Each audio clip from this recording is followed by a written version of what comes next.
ورور پوښتنه کړې ده چې یو سړي د قرباني دپاره پسه اخیستی، بیا یې پښه ماته سوې وله، بیا یې هغه تړلې وله، اوس یې پښه بېرته که سوې ده، نو دی وایي قرباني پرې کېږي که نه؟ دی وایي تګ پرې کولی سي، ښه تګ پرې کولی سي.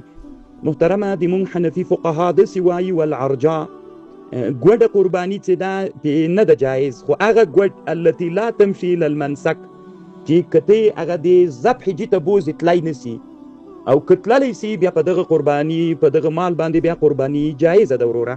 الله پاک د روغ جوړ لره وروره کامیاب. د ورور پوښتنه داسې ده که یو پسه وي یا ګډ وي یعنی یو مال وي د پسه د هغه بیخي غوږونه نه وي چې دې ته سکا وایي محترمه په دې باندې قرباني نه صحیح کېږي.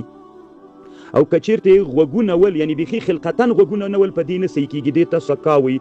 والسکا التي لا اذن لها خلقتا چې بیخي غوږ نه لري.